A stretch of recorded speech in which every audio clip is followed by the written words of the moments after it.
ideológicos.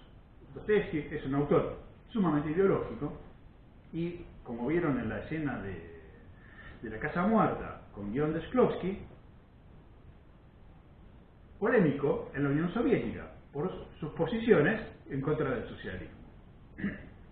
De manera que llama la atención en esta construcción que hace Bakhtin la insistencia en que desaparece, ¿no? De alguna manera no podemos ver la posición de Dostoyevsky, que son las posiciones de los personajes, que se explotan los puntos de vista y se los desarrolla hasta sacarle el máximo de sentido, y que en ningún momento dé ejemplos de por dónde pasaría esa posición que se está dejando de lado en las obras.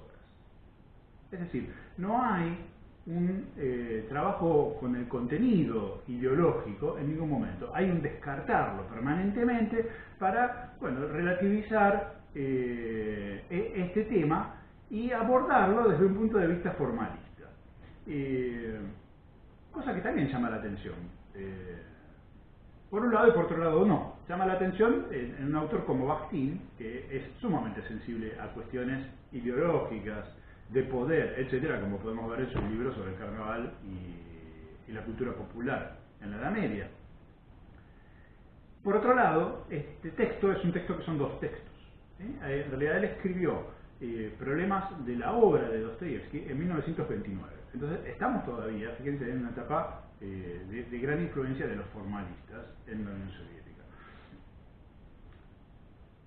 Y vuelve este texto en 1963 y lo transforma en Problemas de la poética de Dostoyevsky.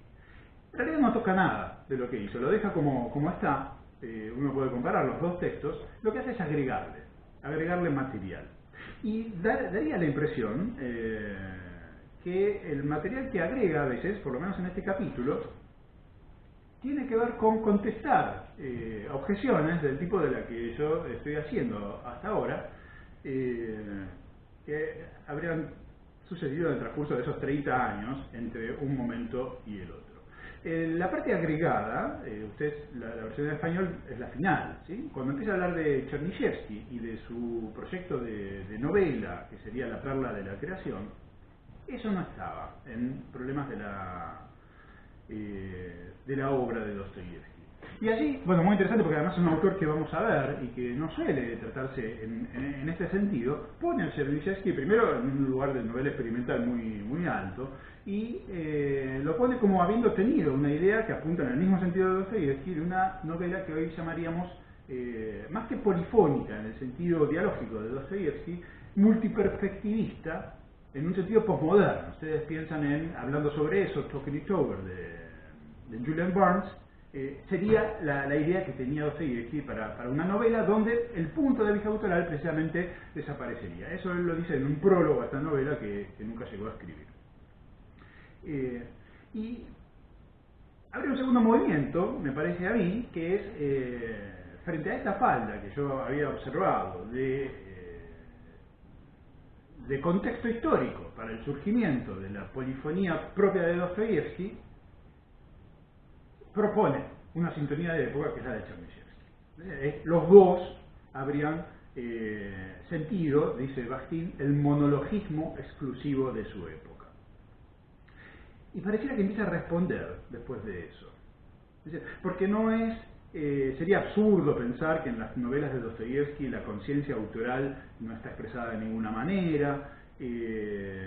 Lo que pasa es que las conciencias ajenas no se contemplan como objetos a analizar, sino que son conciencias con las que hay que comunicarse. Y entonces aparece nuevamente lo dialógico, pero en realidad no modifica mucho de lo que había dicho antes, no incorpora ningún elemento nuevo, no apela a cuestiones de contenido para pensar este problema, sino que profundiza en la idea de que es precisamente por el diálogo que la obra de Dostoyevsky se transforma en polifónica y se dificulta pensar cuál es la posición del autor, porque el autor le da libertad a los personajes y a estas conciencias a que se desarrollen. En suma, mis objeciones pasarían por que el enfoque tal como está planteado por Bakhtin no permite analizar la efectiva presencia de un tipo socioliterario en la obra de Dostoyevsky, como sería El hombre del subsuelo. Segundo, que la posición autoral, como ya dije, no es menos complicada que en otras obras literarias, y habría que aclarar que no recurren al didactismo. Si hay algo que uno tiene que resaltar en la obra de Dostoyevsky, es precisamente que no son didácticas. O sea, Dostoyevsky efectivamente en ningún momento manipula las voces de los personajes para que sean altavoces directos de lo que él está pensando, ¿no? Recurre poco a la alegoría en ese sentido, e incluso deposita en personajes que en muchos sentidos son contrarios a sus visiones de mundo, parlamentos que aparecen como propios de la visión del mundo de Dostoyevsky en otros contextos periodísticos o ensayísticos, donde uno puede ligar más fácilmente un contenido a la voz efectivamente autoral. Y por todo esto que digo, el segundo punto sería que lo dialógico y la conciencia podrían verse mejor en relación a todo lo ideológico que Bakhtin deja afuera, ¿sí? Que es lo que vamos a ver un poquito en el próximo video cuando nos centremos en el concepto de utopía en Dostoyevsky y en El hombre del subsuelo. Ahora, la palabra conciencia, que ha aparecido varias veces, y con esto cierro este pequeño recorrido, es de por sí